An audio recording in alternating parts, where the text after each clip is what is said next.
Welcome to YouTube channel YRS class में एक बार फिर से आप सभी लोगों का बहुत बहुत स्वागत है। जैसा कि दोस्तों आपके सामने दिख रहा होगा यूपी बोर्ड के द्वारा जारी किया गया एक मॉडल पेपर विषय गणित का है। इसमें दोस्तों 70 नंबर के लिए आपसे प्रश्न पूछा जाता है। तो इसमें होता क्या है, इस पूरे प्रश्न पत्र में कुल 7 प्रश्न होते हैं। सभी प्रश्न अनिवार्य होते हैं। प्रत्येक प्रश्न के प्रारंभ में स्पष्ट उल्लेख है कि उसके कितने खंड करने हैं। और दोस्तों इसके साथ साथ ही प्रत्येक प्रश्न के अंक उसके सामने सामने या सम्मुख अंकित होते हैं। प्रथम प्रश्न से आरंभ कीजिए और अंत तक करते जाइए। जो प्रश्न न आता हो उसमें व्यर्थ समय नष्ट ना कीजिए। यदि रफ कार्य करने के लिए स्थान अपेक्षित है तो उत्तर पुस्तिका में बाएं पृष्ठ पर कीजिए। यानी दोस्तों अगर आपको कॉपी में रफ कार्य करना है तो रफ कार्य में जो आपका दायां पेज होता है वहां पे आप रफ कार्य करके उसको ऐसे आप काट दीजिए।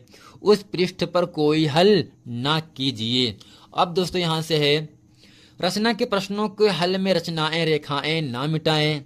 यदि पूछा गया हो तो रचना के पद संक्षेप में अवश्य लिखिए। प्रश्न संख्या 1 के अतिरिक्त सभी प्रश्नों के हल की क्रियापद स्पष्ट रूप से लिखिए। प्रश्नों के हल को उत्तर पुस्तिका के दोनों ओर लिखिए। जिन प्रश्नों के हल में चित्र खींचना आवश्यक है उसमें कुछ एवं स्पष्ट चित्र अवश्य खींचिए। चित्र के बिना ऐसा हल अशुद्ध तथा अपूर्ण माना जाएगा। दोस्तों इसमें जितने भी बहुविकल्पी और अतिलघुत्तरी के महत्वपूर्ण प्रश्न हैं मैं आज इस वीडियो में अच्छे तरीके से आप लोगों को बताने वाला हूं। अब दोस्तों प्रश्न नंबर 1 आपके सामने कह रहा है, निम्नलिखित में से कौन सा सहअभाज्य संख्याओं का युग्म है। दोस्तों हम समझ लेते हैं सहअभाज्य संख्या किसे कहते हैं। जिन दो संख्याओं का मासा 1 होता है उसे हम कहते हैं सहअभाज्य संख्या कहते हैं। अब दोस्तों प्रश्न नंबर 2 है, द्विघात समीकरण 3x² - 4x = 0 के मूलों का गुणनफल है। दोस्तों तीसरा है, समरूप त्रिभुजों की विशेषता होती है।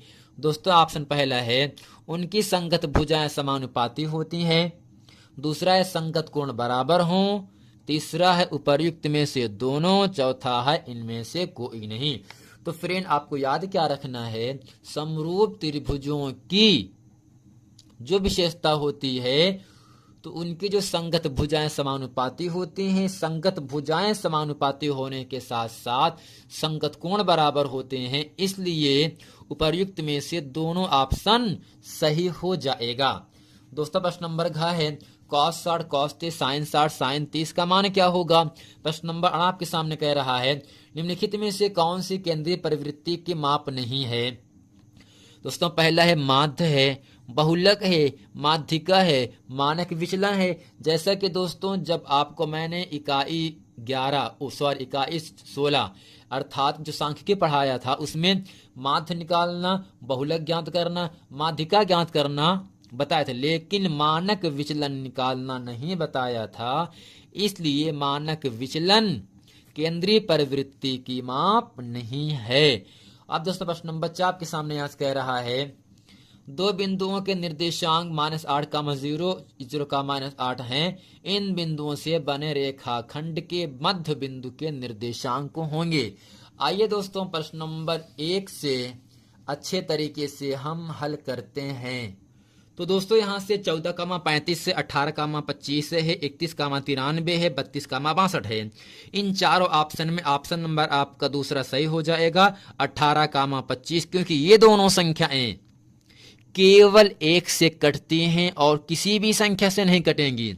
लेकिन 14 और 35 जो है ये जो है 1 से कटेगा, उसके साथ साथ दोस्तों ये 7 से भी कट जाएगा। तो मैंने क्या बताया, दोनों संख्याएं केवल 1 से कटनी चाहिए। अगर दोनों संख्या 1 से कट रही हैं तभी सहअभाज्य संख्याओं का युग्म होगा।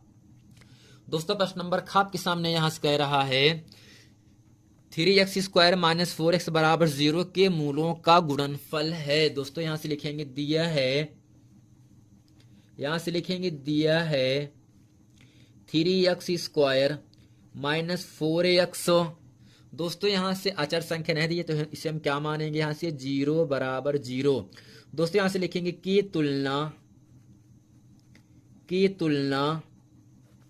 ax² plus bx plus c बराबर 0 से करने पर दोस्तों यहां से a बराबर आपको मिलेगा 3, b बराबर होगा -4, जबकि अचर पद यहां से दोस्तों 0 है। तो दोस्तों हमें कह क्या आ रहा है, मूलों का गुणनफल। तो यहां से लिखेंगे इसलिए मूलों का गुणनफल। दोस्तों 2 घात में 2 मूल होते जिसे हम अल्फा और बीटा कहते हैं। तो यहां से लिखेंगे अल्फा इंटू बीटा बराबर दोस्तों सूत्र होता है C/A। दोस्तों C क्या है, अचर पद। अचर पद आपके सामने यहां से 0 दिया है, बटे A का मान 3। दोस्तों 0 में किसी भी संख्या से भाग करने के बाद 0 ही प्राप्त होता है, इसलिए इन चारों ऑप्शन में ऑप्शन नंबर आपका पहला सही है। अब दोस्तों प्रश्न नंबर घ आपके सामने यहां से कह रहा है, दिया क्या है, cos 60 अंश है, cos 30 अंश है, माइनस साइन 60 अंश है, इंटू साइन 30 अंश है। दोस्तों cos 60 का मान होता है 1/2 गुणे cos 30 का मान होता है √3/2 माइनस साइन 60 का मान होता है √3/2 इंटू साइन 30 का होता है फ्रेंड 1/2। अब करते क्या है, इसका हम गुणा कर देंगे यहां से, √3 कन्नम √3/2 दूनी 4 माइनस √3 कन्नम √3/2 दूनी 4। दोस्तों प्लस √3/4 माइनस √3/4 ये दोनों आपस में कट जाएंगे। कटने के बाद फ्रेंड आपको 0 मिलेगा। जैसा कि दोस्तों इन चारों ऑप्शन में ऑप्शन नंबर आपका पहला सही है। दोस्तों 0 क्या होगा, इस प्रश्न का उत्तर हो जाता है। अब दोस्तों प्रश्न नंबर आपका 4 आपके सामने कह रहा है, यहां से बिंदु ए दिया है, बिंदु बी दिया है, तो हमें मध्य बिंदु का निर्देशांक पूछ रहा है। दोस्तों यहां से लिखेंगे दिया है बिंदु ए क्या दिया है, -8, 0 है। दोस्तों बी कितना है, 0, -8 है। तो यहां से लिखेंगे से मिलाने वाले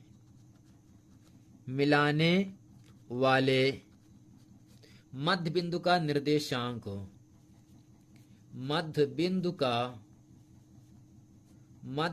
का निर्देशांक। दोस्तों मध्य बिंदु का जो सूत्र होता आपके सामने याद होगा, तो सूत्र होता है x1 प्लस x2/2 कामा y1 प्लस y2/2। दोस्तों अब करते क्या है, यहां से x1 का मान -8, y1 का मान 0, x2 का मान 0, y2 का मान दोस्तों -8। तो x1 का मान दोस्तों यहाँ पर क्या होगा आपका -8, प्लस x2 का मान दोस्तों 0 है, बटे यहाँ से 2 हो जाएगा, कामा y1 का मान 0 प्लस y2 का मान -8 बटे दोस्तों आपका 2 है। अब दोस्तों करते क्या है, -8/2 कामा प्लस माइनस का -8/2। दोस्तों इन दोनों को हम काटेंगे तो आपको मिलेगा यहां से -4 कामा -4।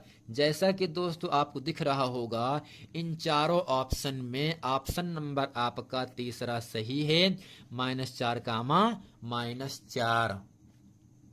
दोस्तों प्रश्न नंबर दूसरे का आपके सामने कह रहा है, द्विघात समीकरण 2x² माइनस 4x प्लस 3 बराबर 0 का विविक्त कर ज्ञात कीजिए और फिर मूलों की प्रकृति ज्ञात कीजिए।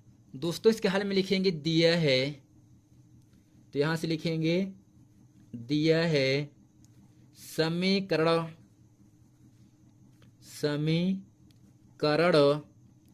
2x² माइनस 4x प्लस 3 बराबर 0 की तुलना ax square plus bx plus c बराबर 0 से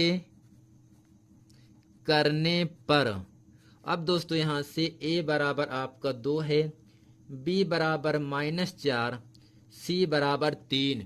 दोस्तों हमें पहला क्या पूछ रहा था, इस समीकरण का हमें विविक्त कर पूछ रहा है, तो यहाँ से लिखेंगे इसलिए विविक्त कर जिसे दोस्तों हम d बराबर होता है यहाँ से b स्क्वायर -4ac। दोस्तों d बराबर b का मान आपके सामने है -4 का होल स्क्वायर -4 गुणे a का मान यहाँ से 2 है और c का मान दोस्तों 3 है। तो d बराबर यहाँ से होगा -4 का वर्ग 16 होता है, -4 दूनी 8, 8 तिरिक 24।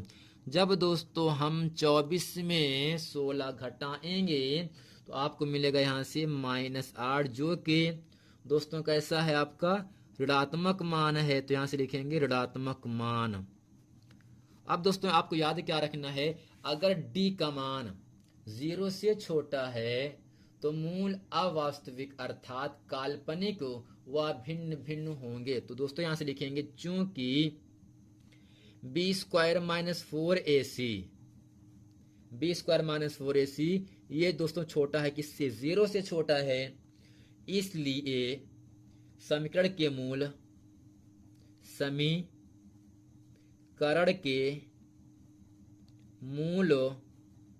काल्पनिक व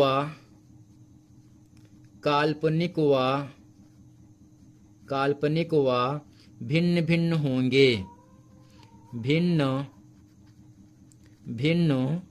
होंगे, यही दोस्तों क्या है इस पूरे समीकरण की प्रकृति हो गया। अब दोस्तों यहाँ से प्रश्न नंबर आपका खाप के सामने कह रहा है यदि 15 cot a बराबर 8 तो sin a आवश्यक a का मान क्या होगा। दोस्तों यहाँ से लिखेंगे दिया है 15 cot a बराबर 8, इसलिए cot a बराबर 8/15। दोस्तों एक सूत्र होता है जिसे कहते हैं लाल बटे कक्का। दोस्तों इसमें साइन होता है लंब बटे कड़, कॉस होता है आधार बटे कड़, टेन होता है लंब बटे आधार। अगर टेन का लंब बटे आधार होता है तो टेन का व्युत्क्रम कॉट होता है, और दोस्तों कॉट का सूत्र होता है आधार बटे लंब। तो आधार बटे लंब दोस्तों एक छोटा सम क्या बनाएंगे, समकोण त्रिभुज बनाएंगे। इसमें कोण आपका a है, b है, c हो गया। अब दोस्तों इसमें आधार दिया है 8, लंब दिया है दोस्तों कितना 15 दिया है। दोस्तों हम इस समकोण त्रिभुज की सहायता से कर्ण का मान निकालेंगे किस सूत्र से, पाइथागोरस के सूत्र से। यहां से लिखेंगे पाइथागोरस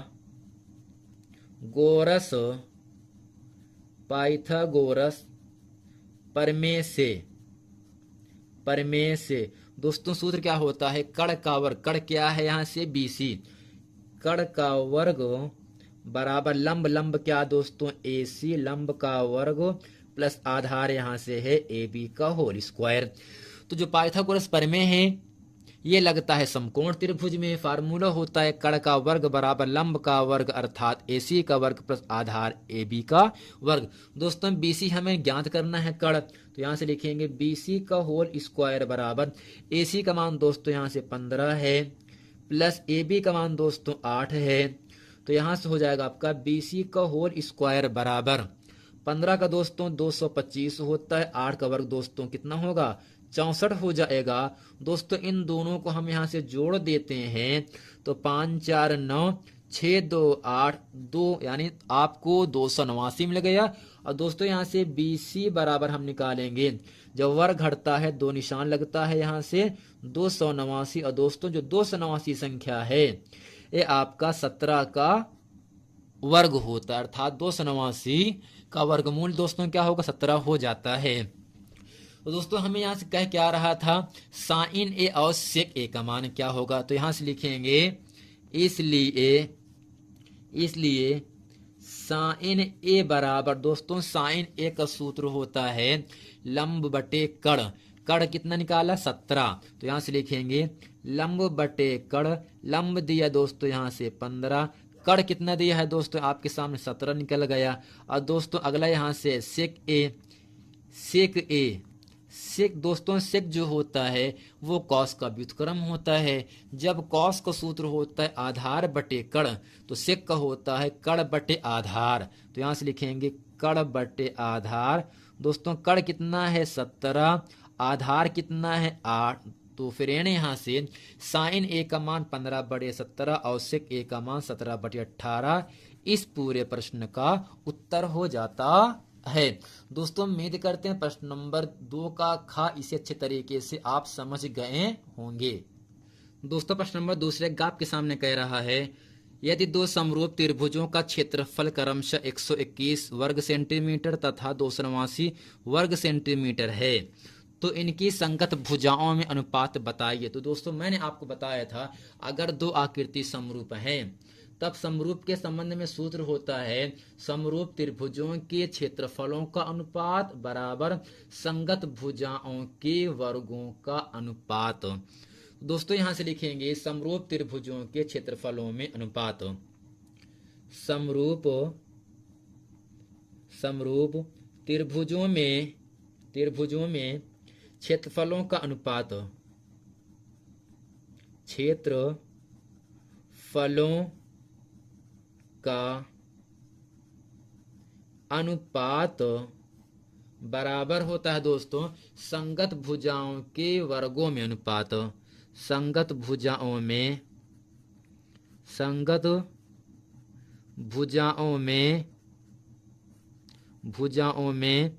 वर्गों में अनुपात, संगत भुजाओं के वर्गों में अनुपात।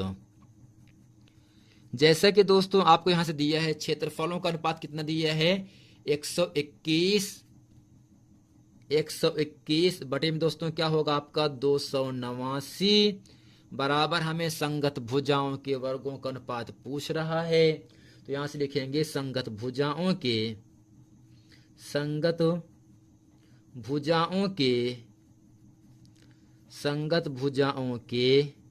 वर्गों में अनुपात।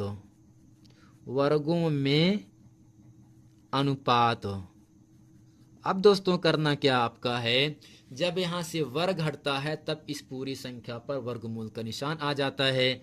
तो यहां से हो जाएगा संगत भुजाओं का अनुपात, इसलिए संगत भुजाओं का अनुपात, यानी दोस्तों जब वर्ग घटता है तब ये पूरी संख्या वर्गमूल के अंदर आ जाता है। और दोस्तों आपको याद होगा 121 का वर्गमूल 11 होता है, 289 का वर्गमूल 17 होता है। तो दोस्तों संगत भुजाओं का जो अनुपात आ गया वो 11:17 आ गया, जो कि इस पूरे प्रश्न का उत्तर हो जाया। दोस्तों उम्मीद करते हैं प्रश्न नंबर दूसरे का गा इसे अच्छे तरीके से आप समझ गए होंगे।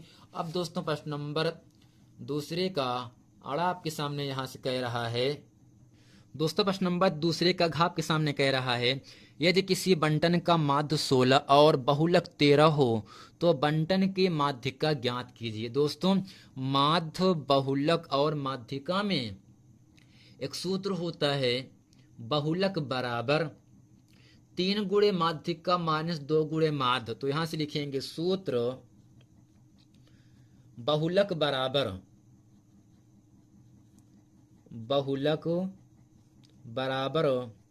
3 गुणे माध्यिका माइनस 2 गुणे माध्य। तो दोस्तों यहां से हमें माध्यिका ज्ञात करना है, जबकि बहुलक दिया है 13, तो जहां बहुलक 13 लिखेंगे बराबर 3 गुणे, यहां से लिखेंगे माध्यिका आपको ज्ञात करना माइनस 2 गुणे, दोस्तों माध्य दिया है 16, तो यहां से लिखेंगे 13 बराबर 3 गुणे माध्यिका 16 दूनी 32। तो यहां से दोस्तों होगा 13 माइनस 32 है, इसका पक्षांतर होगा, प्लस 32 हो गया बराबर 3 गुणे माध्यिका 3 गुणे माध्यिका। दोस्तों 32 और 13 का जो जोड़ होगा वो आपका 45 होता है, बराबर 3 गुणे माध्यिका। अब फिर यहाँ से करते क्या है, माध्यिका के साथ 3 गुणे में है, आ जाएगा भाग में, इसलिए माध्यिका बराबर 45 3 गुणे में आ गया भाग में। तो दोस्तों 3 के पहाड़े में 45 दोस्तों 15 बार पे आता है। यही दोस्तों 15 इस पूरे प्रश्न का उत्तर हो जाता है। दोस्तों उम्मीद करते हैं ये पूरा प्रश्न वीडियो आप लोगों को बहुत अच्छे तरीके समझ में आ गया होगा। मिलते हैं फिर नेक्स्ट वीडियो में, तब तक के लिए थैंक यू।